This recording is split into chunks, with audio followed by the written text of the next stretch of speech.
Olá! Nesse vídeo veremos os parâmetros de entrada, que normalmente se comportam como filtros flexíveis e permitem ao usuário do dashboard mudar dinamicamente os dados de um gráfico ou de todos os gráficos de um dashboard. É essencial saber como criar gráficos e usar filtros no iDashboards antes de criar parâmetros de entrada. Primeiramente, vamos começar vendo alguns exemplos rápidos de gráficos e dashboards que já usam esse recurso. Nesse gráfico existe uma variedade de meses na parte inferior e o número de instalações é a altura das barras. Perceba que há dois parâmetros de entrada na parte superior. Ambos estão agindo como filtros para os dados que vemos no gráfico. O primeiro parâmetro é o número de instalações e o segundo é o ano. Mudando o ano para 2018, vejo todos os meses em que o número de instalações foi maior que 400. Se colocarmos 600 em vez de 400 e pressionarmos Enter, agora estaremos filtrando somente os meses com a contagem de instalações maior que 600. Nesse outro exemplo, estou tentando abrir um dashboard, mas antes que o dashboard sequer carregue, para mostrar o que está nele, nos deparamos com isso.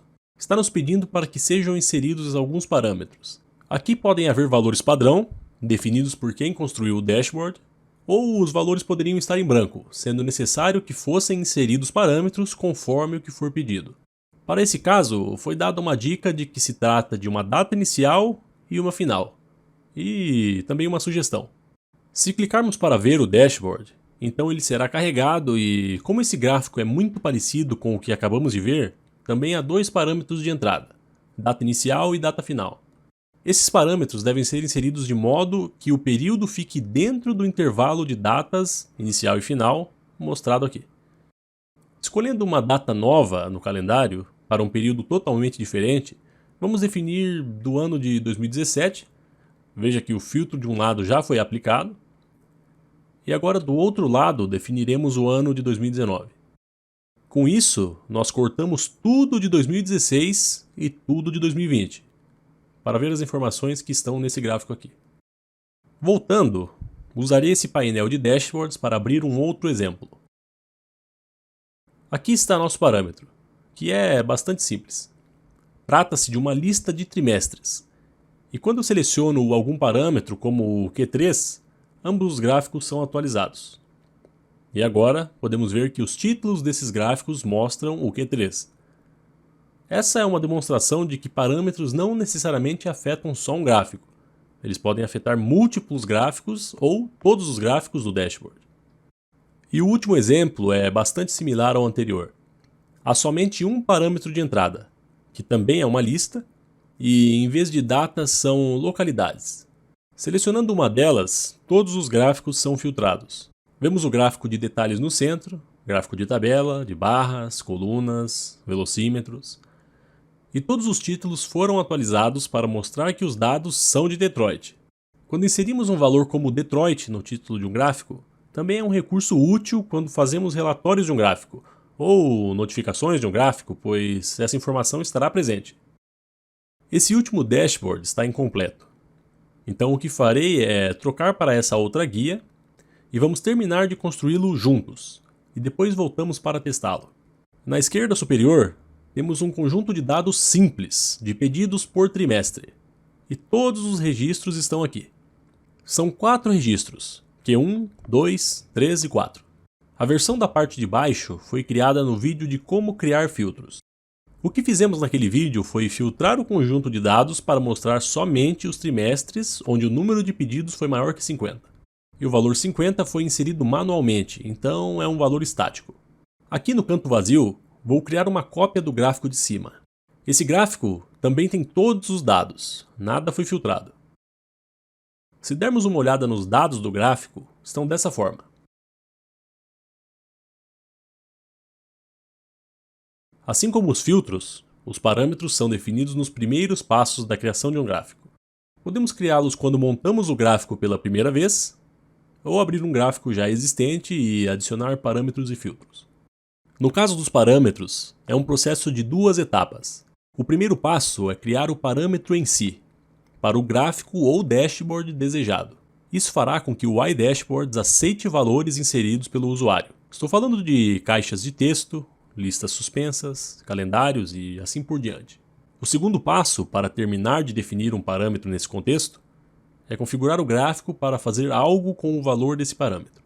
Algo como filtrar os dados do gráfico, ou usar o valor dentro de uma expressão, ou talvez de uma custom query, ou colocando o valor desse parâmetro no título do gráfico. Agora vamos para o primeiro passo, onde temos que criar um novo parâmetro. Clicamos no botão adicionar.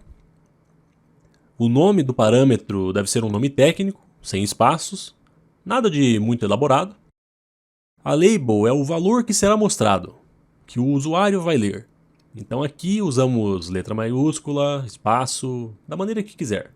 Também definimos o tipo de dado, que pode ser de texto, numérico ou uma data. Nesse caso, será um filtro flexível para um valor numérico. Com essa opção, temos algumas formatações para os números. Aqui podemos inserir cifrões, casas decimais, coisas do tipo. É o formato que deseja que o parâmetro seja mostrado. Aqui no tipo de controle, para numéricos existem essas opções. Caixa de texto, lista suspensa, que mostra uma lista de valores como 10, 20, 30. O slider, que é um ponteiro que pode ser movimentado em uma régua.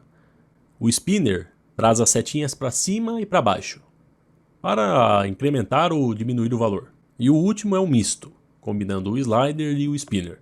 Nesse caso, qualquer um deles poderia ser utilizado. Vou selecionar o spinner, pois funciona bem para tarefas simples com números. Aqui existem algumas regras. No caso de escolher o spinner ou o slider, existem certas opções. Algumas delas são definidas automaticamente, mas não ficarão como eu gostaria. Foi definido um valor mínimo 0 e um máximo 10. Então eu vou aumentar para 100 e colocar um incremento de 10. Vamos habilitar a atualização automática, para que não seja necessário usar o botão de atualizar. E a atualização ocorre assim que o valor é selecionado. E também precisaremos definir um valor padrão, para que não sejamos notificados toda vez que o gráfico for carregar. Vou definir o valor 0. E essa foi metade da tarefa. Vamos dar uma olhada como ficou na pré-visualização. Está marcando 0 pedidos. Se clicarmos na seta de cima, será incrementado em 10. Vou inserir no título qual o objetivo do gráfico. Deve ser maior que, e vou querer que o número que estiver aqui nessa caixa apareça no título. Então digamos que o número de pedidos seja maior que 10, 20, 30, 40, e o ponto é que eu posso inserir qualquer número, e o gráfico nunca será filtrado. Isso porque só fizemos o primeiro passo da definição do parâmetro. Acabamos de criar o controle, então não foi atrelado a nenhuma função. Não está marcando o título ou mudando os dados. Agora, o próximo passo para esse exemplo é adicionar um filtro. Nesse caso, usaremos a coluna totais de pedidos, que deverá ser maior ou igual a... E, novamente, não queremos valores estáticos. Então, não devemos digitar um número ou escolher um número do conjunto de dados. Por isso, usaremos a opção dos macros. Fiz uma prévia anteriormente com as datas, mas dessa vez usaremos parâmetros. Aqui está meu parâmetro. Esse foi o que acabamos de criar ali embaixo do lado esquerdo. Essa é a sintaxe especial de como definir um macro de parâmetro. Deve ser escrito entre chaves, dividido por 2 pontos e um cifrão no início. Nesse não vamos mexer, já está definido como deve ser. Agora vamos ver como ele funciona. Número de pedidos maior que, e vemos que passando de 40 já eliminamos um trimestre. Subindo para 50, eliminamos outro trimestre. 60 e há somente um trimestre restante, mostrando 98 pedidos. A última coisa que faremos é definir o macro de parâmetro no título do gráfico. Indo aqui no final do título, se lembrarmos o que precisa ser digitado, podemos fazê-lo nesse momento, ou simplesmente usar a lista de parâmetros disponível aqui do lado e escolher o macro.